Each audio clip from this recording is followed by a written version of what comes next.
So when we are balancing all of our chakras and all of this energy system, what we're essentially doing is also balancing the feminine energy and the masculine energy within us. Okay, so at the moment in this kind of patriarchal society, what we have got is a lot of masculine energy within us.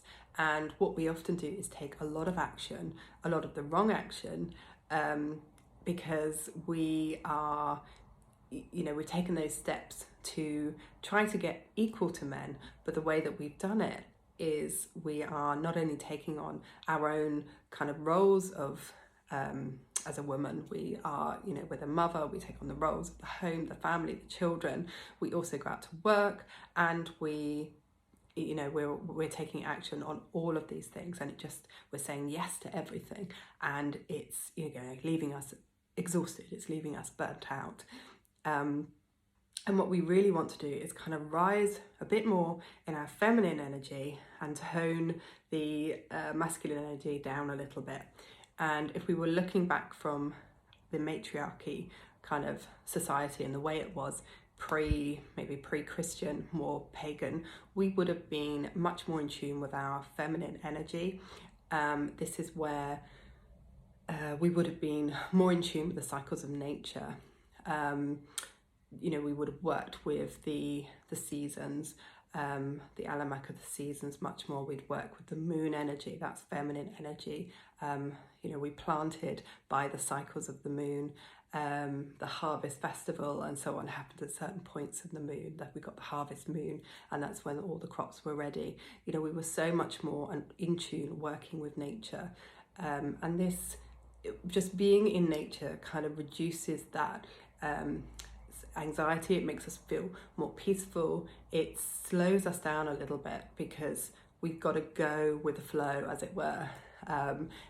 And in that way, the feminine energy is also the water, that is the flow energy too. Women would have been the healers, the seers, the psychics, the priestess. They would have been the ones who, the medicine woman, the shamaness, the ones who worked with nature for the healing properties of the herbs. They would have known what to do. They'd have been the midwives. They had all this knowledge and all this wisdom that they got, usually through passing it down from mother to daughter and so on. And, we hear sometimes this is the witch wound, and this can sometimes hold us back because as, Christianity came into play, then the church blamed the woman, as it were. They wanted the men to be the master and that masculine energy to take over. So the women were blamed for their intuitive ways. They were burnt at the stake, they were drowned, and all these, this would have caused so much fear for the woman if they were connecting into their intuition. And this fear has been held and passed through the generations from women to women.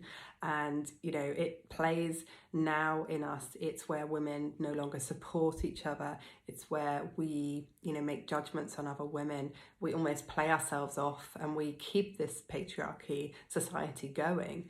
And it doesn't really help the men in our world, any more than it helps us.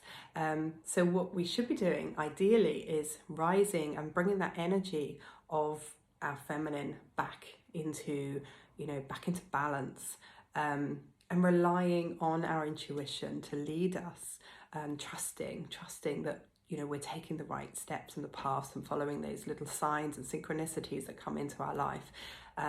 It just brings that calm and balance back in, which is ideally what we want more of, that nurturing side as well. And where the dragons come into play here is that the dragons are the elementals. So they are the nature. We receive the messages through the dragons along the ley lines. That's how shamans of the past would have shared their stories. They would have heard the same things along the ley lines of the earth chakras too. So, we can do the same if we're tapping into our intuition and if we're tapping into that dragon energy and working with nature and the cycles and so on of the medicine wheel.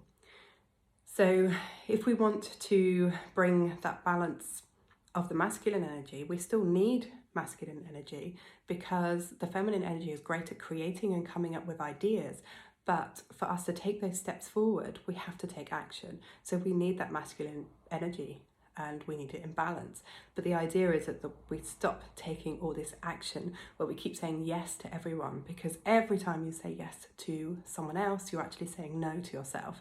So you want to take action on, you know, making sure it's aligned action with your passions, your purpose, your desires. And if we keep following our passions, our purpose, our desires, then it's almost like a bit of both. What comes through from source will help support your passions. So it's like a two-way thing. You need to know what your passions are to be able to bring that through and in, so that you know what your next steps are to take. So the beautiful dragon activations that I have is, we start with that root chakra. They kind of blow away all those fears and all those worries that we hold down there, all the darkness. They just get rid of all of that.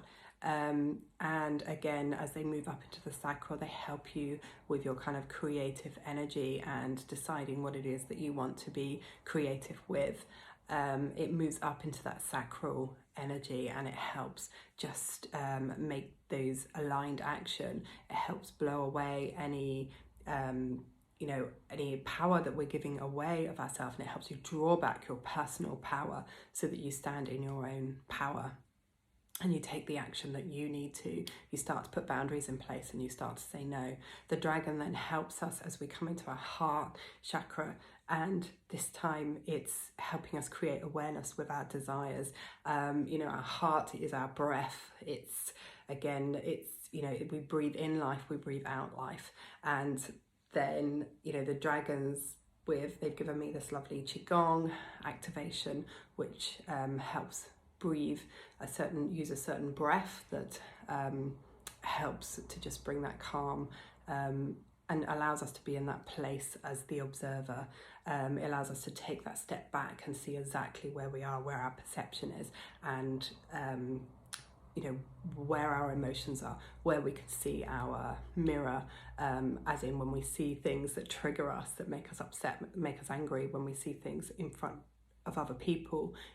There's judgments that we often make. We are human, we still make judgments on other people, and usually what this is are the things that is our shadow.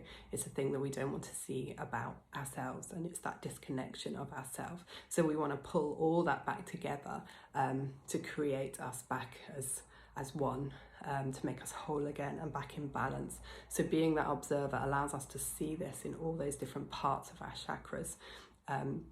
As we journey through, we move up into the throat chakra, and this is where the dragons help you to voice and express. The dragons, they give me these beautiful crystals each time as well. So you get a crystal that helps you to activate each of these chakras and helps you voice yourself, voice your boundaries, say no to things that you don't want to say, yes to, that you get stuck with. Then the dragon helps with the intuition.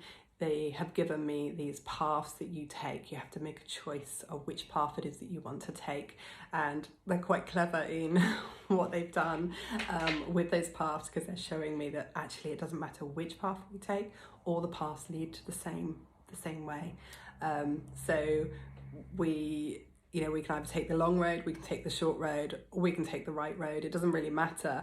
The long road could be, lots of problems and so on that you have along the way. You could take the short road, but that will actually, you'll rush ahead and then you'll have to come back and do the work. Or you can take the right road that's perfectly aligned for you, and that, is the road you want to be on in your journey, for your next steps. So the dragons are quite fun like that as well. They're a heavy energy, because they are clearing a lot of heavy stuff, but as we work upwards they get a little bit lighter and more fun.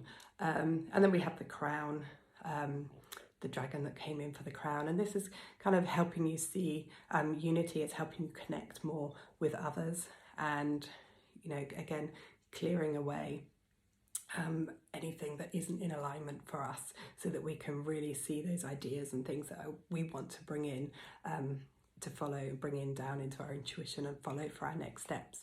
So yes, so the dragons, I have created this course which is called the Dragon Intuitive Medicine, because that's exactly what you're receiving. You're receiving the medicine from the dragon, and they're helping remove, as I say, all those fears and blocks that you have, and they're helping to lighten the energy and help you connect more with your intuition so that you take those next steps, next decisions that are in perfect alignment for you, that give you that purpose and your prosperity. So there are 7 beautiful activations, one for each of the chakra. But before we start that journey, we actually start with, what is intuition? What are the dragons? And how to recognize what the intuition is. We open our heart space with a beautiful heart activation, where we, sometimes we are so overgiving. We give too much. We need to come back from this place of filling our own cup first, so that we don't deplete our own energies. So we give from a place of a full cup rather than an empty cup. So what I've noticed a lot working with different clients is that their heart is actually so wide open. It's too, like I say, it's too overgiving. And what we want to do is almost close down. So not only do we have a heart activation that fully opens the heart so that we can feel that fullness and connection with others. For some of us who are empaths and sensitives, this can feel too much and overwhelming as we connect into other people's energies. So what we want to do is to just learn how to kind of close that heart energy down a little bit to sort of calm it back down. And this is where that activation brings that heart energy back into ourselves. And this is where we can sort of be that place, in that center of our soul, and where we can be the observer, so that we're kind of shutting off a bit of that energy. We don't always want to stay there though, because we do need to connect with others, that it is, all around us. It's a bit like when we're connecting with nature, the trees are the lungs of our earth. They breathe out the air that we need to breathe in, and vice versa. So, we do need to connect in with the people around us. We can't just close ourselves off and become a hermit. So this activation just sort of shows you where and what feels safe, and what's happening, and what place you can come to in your heart space, and it shows you almost, as I say, that awareness and where you're at right now, so that you can see what next steps you need to sort of heal and remove those blocks and where you're at. So that's the starting part of it. There are also little bits of homework to do after each of the activations. These are shamanic activations where I've been in the dragon realm. So I use the drum, which helps you to go nice and deep with your meditation. So following these activations, there are some PDFs or journals that I've created for you with just some ideas to help you release some of those things that need releasing, and just some ideas to help you along your way with your next steps forward. Then we have some other sort of fun activities to do to begin recording your signs and synchronicities and the things that you see. Because we're working with the dragons, as I say, they are the elementals, so we are working with nature, and we're getting back to nature a little bit. So this means kind of getting out a little bit in nature as well, just on a walk, or just when you're out and about, see what things come at you, like the odd feather, or things that you're drawn to, whether it be stones or sticks and things, and you'll begin to collect those. And then at the very end of it, as a bonus session, we will come together in a ceremony. This will be a live ceremony where we really, everyone brings their kind of things that they've collected, and we're going to do something very special with them. And this will also be a drum journey at the end of it, where you will meet your own personal dragon who will help you along your way. So this is an 8-week course with a bonus ceremony on the 9th week. So if anyone feels called that they would like to do this, then please put a put a yes please or hell yes in the comments, or you can message me directly if you'd like to know more information about it. Okay, thank you.